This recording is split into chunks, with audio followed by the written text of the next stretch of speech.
பிஸ்மில்லாஹிர் ரஹ்மானிர் ரஹீம். வஸ்தஈனு பிஸ்ஸப்ரி வஸ்ஸலா.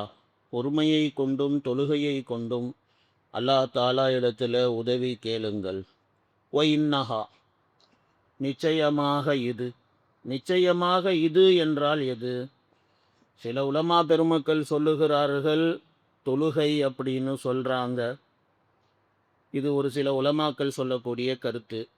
தொழுகை என்பது லகபீரத்துன் இல்லா அலல் ஹாஷிஈன், பயபக்தியாளர்களுக்கே தவிர மற்றவர்களுக்கு அது மிகவும் பாரமானதாக இருக்கும். பயபக்தியாளர்கள் தான் தொழுவாங்க. பயபக்தி இல்லாதவங்க, அல்லாஹ்வோட பயம் இல்லாதவங்க, அவங்க தொழுவ மாட்டாங்க அப்படின்னு சில உலமாக்கள் இதற்கு விளக்கம் அளிக்கிறார்கள். இன்னஹாவுடைய தமீருடைய மர்ஜா சலாத் என்று சொல்லுகிறார்கள். ஆனால் வேறு சில உலமா பெருமக்கள் அவர்கள் என்ன சொல்கிறாங்க அப்படின்னு சொன்னால், இன்னஹா என்று சொன்னால், அதாவது இதற்கு முன்னால் அல்லாஹ் சொன்ன பொறுமை, தொழுகை, இவைகளை கொண்டு அல்லாஹ் தாலா இடத்துல உதவி கேளுங்கள். பொறுமை, தொழுகை இது யாரிடத்தில் இருக்கிறதோ, இந்த பொறுமையும் தொழுகையும் இருக்கிறதே, இது பயபக்தியாளர்களை தவிர மற்றவர்களுக்கு அது பாரமாகத்தான் இருக்கும் அப்படின்னு சொல்லி இந்த மாதிரி வேறு சில உலமாக்கள் இதற்கு தர்ஜுமா செய்கிறார்கள், விளக்கம் சொல்லுகிறார்கள். நான் நேற்றே உங்களுக்கு இதில் ஒரு பாயிண்ட் உங்களுக்கு நான் சொன்னேன். இந்த பொறுமையும் தொழுகையும் இருக்குது, இது எல்லாராலையும் சாத்தியம் கிடையாது. அதாவது பயபக்தியாளர்கள் மட்டும்தான் கஷ்ட காலங்களிலே பொறுமையாக இருப்பாங்க. பயபக்தியாளர்கள் தான் கஷ்ட காலங்களிலே தொழுது அல்லாஹாலா இடத்துல உதவி கேட்பாங்க. பயபக்தி இல்லாத ஆளுகிட்ட பொறுமையாக இருப்பா, தொழுது அல்லாட்ட துவா செய்யன்னு சொன்னால் அட போங்கயா அப்படி சொல்லுவான். ஏன்னா அவன்கிட்ட பயம் இல்லை, அவன்கிட்ட அல்லாஹ்வுடைய அச்சப்பாடு இல்லை அப்படின்னு சொல்லி இப்படி நேற்று ஒரு விளக்கம் நான் சொல்லி இருந்தேன். அதுவும் உலமாக்கள், சில உலமாக்கள் சொல்லக்கூடிய ஒரு கருத்து தான். ஆக மொத்தத்தில் இதில் ரெண்டு விதமான கருத்துக்கள் அது சொல்லப்படுகிறது. இப்போ ஹாஷியின் அப்படின்னு சொன்னால் பயபக்தியாளர்கள். இந்த பயபக்தியாளர்கள் என்றால் அவங்க யாரு, அவர்களினுடைய சிஃபத் அது அடுத்து அல்லாஹ் தாலா பேசுகிறான். அல்லதீன எதுன்னூனா, அவர்கள் நம்புகிறார்கள், யகீன் அவர்களிடத்திலே இருக்கிறது. இதுலேயும் விளக்கம் சொல்ல வேண்டியது இருக்குது. அரபியில் தன்னுங்கிற வார்த்தை இருக்கிறதே, சந்தேகத்துக்கும் தன்னு என்று தான் சொல்லப்படும், யகீனுக்கும் தன்னு என்று தான் சொல்லப்படும். இடம் பொருளை வச்சு அதனுடைய அர்த்தங்கள் அது மாறுபடும். எந்த இடத்துல யகீன் உடைய அர்த்தம் வரும், எந்த இடத்துல சந்தேகம் அப்படிங்கிற அர்த்தம் வரும் அப்படிங்கிறது அது இடம் பொருளை வச்சு அதனுடைய அர்த்தங்கள் மாறுபடும். இது அரபியினுடைய ஒரு கிராமர் சம்பந்தப்பட்ட விஷயம் இருக்குது. எல்லா மொழிகள்லையும் இந்த மாதிரி நுணுக்கங்கள் இருக்குது. அரபு மொழியிலேயும் இந்த மாதிரி நுணுக்கங்கள் இருக்கிறது. அதில் பார்த்தீங்கன்னா நிறைய வார்த்தைகள், இப்போ சாரிக் அப்படிங்கிற வார்த்தை இருக்கிறது. நேர் எதிரும் புதிருமான அர்த்தம் சாரிக்குங்கிற வார்த்தைக்கு. கேட்பது அப்படிங்கிற அர்த்தமும் இருக்குது, அதற்கு நேர் எதிர்மறையான அர்த்தமும் அதற்கு இருக்கிறது. அதே மாதிரி சதஃபா அப்படிங்கிற வார்த்தை இருக்குது. இரவுக்கும் சதஃபா என்று சொல்லுவார்கள், பகலுக்கும் சதஃபா என்று சொல்லுவார்கள். நேர் எதிர்மறையான அர்த்தங்கள் அது இடம் பொருளை வச்சு அந்த எந்த இடத்துல எந்த அர்த்தம் வைக்கணும் அப்படிங்கிற ஒரு கணக்கு இருக்குது. அந்த கணக்கின் அடிப்படையில் அதற்கு அர்த்தம் செய்யப்படும். ஸோ அந்த அடிப்படையில் தான் இந்த வார்த்தையும் பார்த்தீங்கன்னா லன்னுங்கிற வார்த்தை, இதுவும் சந்தேகத்துக்கும் சொல்லப்படும், யகீனுக்கும் சொல்லப்படும். ஆனால் இந்த இடத்துல இதற்கு யகீன் என்ற அர்த்தம்தான் குரானில் இருக்குது. வெறும் இது மட்டும் கிடையாது, குரானில் இன்னும் நிறைய உதாரணங்களும் சொல்ல முடியும்.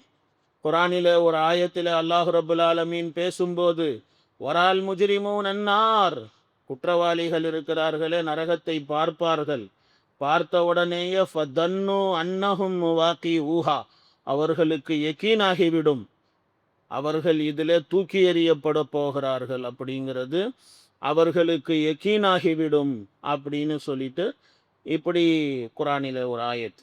அதுலேயும் பாருங்க, தன்னு அப்படிங்கிற வார்த்தைக்கு யக்கீனாகிவிடும் அப்படிங்கிற அர்த்தம்தான் செய்யப்படுகிறது. அல்லாமா முஜாஹித் ரஹ்மத்துல்லா அலைஹி அவர்கள் சொல்லுவார்கள், அதாவது குரானில எங்கெல்லாம் லன்னுங்கிற வார்த்தை வருகிறதோ அங்கே யக்கீனுடைய அர்த்தம், இல்முடைய அர்த்தம், இந்த இரண்டு அர்த்தங்கள் தான், வேற அர்த்தமெல்லாம் அந்த இடத்துல வராது அப்படின்னு அல்லாமா முஜாஹித் ரஹ்மத்துல்லா அலைஹி அவர்கள் சொல்லுகிறார்கள். நிறைய உலமா பெருமக்கள், யார் யாருடைய பேரை சொல்றது, அபுல் ஆலியா ரஹ்மத்துல்லா அலைஹி, அல்லாமா முஜாஹித் ரஹ்மத்துல்லா அலைஹி, அல்லாமா கத்தாதா ரஹ்மத்துல்லா அலைஹி, நிறைய உலமாக்கள் இருக்கிறாங்க, ஒரு பட்டியலே. இவங்களுடைய கருத்துக்கள் எல்லாம் லன்னுங்கிற வார்த்தைக்கு யக்கீன் அப்படிங்கிற அர்த்தம்தான் குரானிலே வைக்க வேண்டும் அப்படின்னு சொல்லி இப்படி இந்த உலமா பெருமக்கள் கூறுகிறார்கள். குரானில இன்னும் ஒரு ஆயத்து கூட இருக்குது. அல்லாஹ் தாலா அந்த ஆயத்துல சொல்லுவான், இன்னி தனந்து அன்னி முலாக்கின் ஹிசாபியா, எனக்கு யக்கீன் இருந்தது, இன்னி தனந்து எனக்கு யக்கீன் இருந்தது, அன்னி முலாக்கின் ஹிசாபியா நிச்சயமாக நான் விசாரணையை சந்திப்பேன் என்ற யக்கீன் அது எனக்கு இருந்தது. அதுலேயும் பாருங்க, அந்த ஆயத்துலையும் தனந்து அப்படிங்கிற வார்த்தைக்கு யக்கீன் இருந்தது அப்படிங்கிற அர்த்தம்தான் செய்யப்பட்டிருக்கிறது. இப்படி நிறைய உதாரணங்கள் அது குரான் ஷரீஃபில் இருக்கிறது. அந்த உதாரணங்களில் எல்லாம் பார்த்தீங்க அப்படின்னு சொன்னால் யக்கீனுடைய அர்த்தம் தான். ஸோ அந்த அடிப்படையில் தான் இந்த இடத்துலையும் யக்கீனுடைய அர்த்தம். இப்போ ஆக மொத்தத்தில் அல்லாஹ் ரப்புல் ஆலமீன் என்ன சொல்லுகிறான் அப்படின்னா, வஸ்தஈனு பிஸ்ஸப்ரி வஸ்ஸலாஹ், தொழுகையை கொண்டும் பொறுமையை கொண்டும் அல்லாஹ் தாலா இடத்துல உதவி கேளுங்கள். வஇன்னஹா லகபீரத்துன் இல்லா அலல் ஹாஷிஈன், நிச்சயமாக இது பயபக்தியாளர்களை தவிர மற்றவர்களுக்கு பாரமாகத்தான் இருக்கும். பயபக்தியாளர்கள் யார்? அவர்களுடைய சிஃபத் அல்லாஹ் பயான் செய்யும் போது, அல்லதீன யதுன்னூன அன்னஹும் முலாகு ரப்பிஹிம், அவர்களுக்கு நம்பிக்கை யகீன் இருக்கும், அவர்கள் தங்களுடைய ரப்பை சந்திப்பார்கள். வன்னஹும் இலைஹி ராஜிஊன், நிச்சயமாக அவர்கள் தன்னுடைய ரப்பிடத்திலேயே திருப்பப்படுவார்கள் என்ற யகீன் அவர்களிடத்திலே இருக்கும்.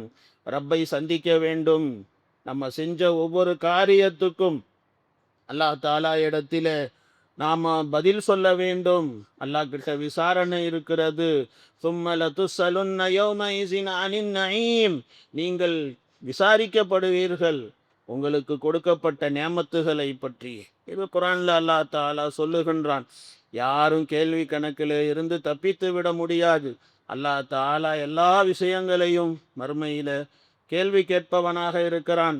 அவனுடைய கேள்விகளுக்கு நாம் பதில் சொல்லித்தான் தீர வேண்டும். இது ஈமானுடைய விஷயத்தில் இது ஒரு முக்கியமான ஒரு விஷயம். ஒரு ஹதீஸ் ஷரீஃபில் இருக்கிறது ஒரு ரிவாயத்து, அதாவது நாளைக்கு மறுமையில் பெருமானார் ஸல்லல்லாஹு அலைஹி வஸல்லம் அவர்கள் சொல்லுகிறார்கள், நாளைக்கு மறுமையில் ஒரு குற்றவாளியை, ஒரு பாவியை அழைத்து வரப்படும். அந்த பாவி இடத்துல அல்லாஹ் ரப்புல் ஆலமீன் கேட்பான், என்னப்பா நான் உனக்கு உலகத்தில் மனைவி மக்களை கொடுக்கவில்லையா? அவர் சொல்லுவார், ஆமா அல்லாவே, நீ எனக்கு மனைவி மக்களை கொடுத்ததான். என்னப்பா நான் உனக்கு உலகத்திலே நேமத்துகள் கொடுக்கவில்லையா? ஆமா அல்லாவே, நீ எனக்கு நேமத்துகள் எல்லாம் கொடுத்திருந்த அல்லாவே. இவர் சொல்லுவார். அப்புறம் அல்லாஹ் தாலா கேட்பான், ஒட்டகங்களையும் குதிரைகளையும் உனக்கு நான் வசப்படுத்தி கொடுக்கவில்லையா? ஆமா அல்லாவே, நீ எனக்கு அதையெல்லாம் வசப்படுத்தி கொடுத்திருந்ததான் அல்லாவே. இவர் சொல்லுவார்.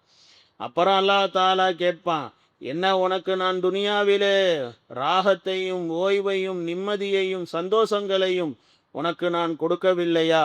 ஆமா அல்லாவே, நீ அதெல்லாம் எனக்கு கொடுத்திருந்ததான் அல்லாவே அப்படின்னு இந்த பாவி சொல்லுவார்.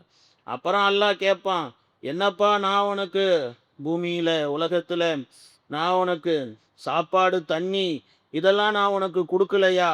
ஆமா அல்லாவே, நீ எனக்கு இது எல்லாம் கொடுத்திருந்ததான் அல்லாவே அப்படின்னு அவர் சொல்லுவார் அந்த பாவி. அப்புறம் அல்லாஹ் தாலா கேட்பான், என்ன நீ என்னை சந்திக்க வேண்டும், என்னிடத்திலே கேள்விக்கு பதில் சொல்ல வேண்டும் என்ற இல்மும் யகீனும் உனக்கு இல்லையா? அந்த இல்மும் யகீனும் உனக்கு இல்லையா அப்படின்னு அல்லாஹ் கேட்கும்போது அல்லாவே எனக்கு இருந்துச்சு தான், ஆனால் எனக்கு அதை பற்றி உண்மையான நம்பிக்கை எனக்கு இல்லை, அதில் உறுதியான நம்பிக்கை எனக்கு இல்லை. அதனால அல்லாஹ் தாலா இவர் இப்படி சொன்ன உடனே அல்லாஹ் தாலா சொல்லுவான், நீ எப்படி என்னை மறந்தாயோ இன்றைய நாள் நானும் உன்னை மறந்து விட்டேன் அப்படி சொல்லி இப்படி அல்லாஹ் ரபுல் ஆலமீன் சொல்லுவான் அப்படின்னு இப்படி ஒரு ஹதீஸ், ஒரு ரிவாயத்து ஹதீஸ் ஷரீஃபுகளில் நாம் காணுகின்றோம், நம்ம பார்க்கிறோம். இதை ஆக்சுவலாக நான் எதுக்கு சொல்ல வந்தேன் அப்படின்னா, இந்த ரிவாயத்துலேயும் பார்த்தீங்கன்னா, உனக்கு இல்மு இல்லையா, யக்கீன் இல்லையா, என்னைய சந்திக்கணுங்கிற இல்மு யக்கீன் இல்லையா அப்படின்னு அந்த ஹதீஸில் வருதுல்ல வார்த்தை, அதுக்கு அந்த ஹதீஸுடைய வாசகத்திலே லன்னுங்கிற வார்த்தை தான் பயன்படுத்தப்பட்டிருக்கிறது. லன்னுங்கிற வார்த்தை யக்கீனுக்கு வரும் அப்படிங்கிறதுக்கு நான் இந்த உதாரணங்களை எல்லாம் உங்களுக்கு சொல்லி காட்டுகின்றேன். ஸோ அல்லாஹ் தாலா இருக்கிறானே, அதைத்தான் இந்த வசனத்திலே அல்லாஹ் தாலா சொல்லி காட்டுகிறான். பிறகு அல்லாஹ் ரப்புல் ஆலமீன், யா பனி இஸ்ராயீல் அத்குரு நிஅமதி அல்லதி அன்அம்து அலைக்கும் வன்னி ஃபத்தல்துக்கும் அலல் ஆலமீன். பனி இஸ்ராயீல்களுடைய முன்னோர்கள், அவங்களுடைய ஆபாவ அஜ்தாத், அவர்களுடைய பாட்டன் முப்பாட்டன், அவங்களுக்கெல்லாம் அல்லாஹ் தாலா எவ்வளோ நியமத்துகள் அல்லாஹ் கொடுத்தான், அதை பற்றி அல்லாஹ் தாலா பேசுகிறான். ஏற்கனவே இது இந்த ஆயத்து ஏற்கனவே ஒரு வாட்டி வந்துச்சு. இப்போ மறுபடியும் அல்லாஹ் ரப்புல் ஆலமீன் யா பனி இஸ்ராயீல் அத்குருன்னு சொல்லி மறுபடியும் அதே ஆயத்தை அல்லாஹ் ரிப்பீட் பண்ணுறான். அந்த ஆயத்து பனி இஸ்ராயீலுடைய முன்னோர்களுக்கு, அவர்களுடைய ஆபாவ அஜ்தாதுகளுக்கு, அவர்களுடைய முன்னோர்கள் பாட்டன் முப்பாட்டன், இவங்களுக்கு அல்லாஹ் எவ்வளோ நேமத்துகளை அல்லாஹ் கொடுத்துருந்தான் அப்படிங்கிறத அல்லாஹ் தாலா பேசுகிறான். இதை பற்றியும் கொஞ்சம் விளக்கங்கள் சொல்லணும், இன்ஷா அல்லாஹ் அடுத்து பார்க்கலாம். சுப்ஹானல்லாஹி பிஹம்திஹி சுப்ஹானக்கல்லாஹும்ம பிஹம்திக.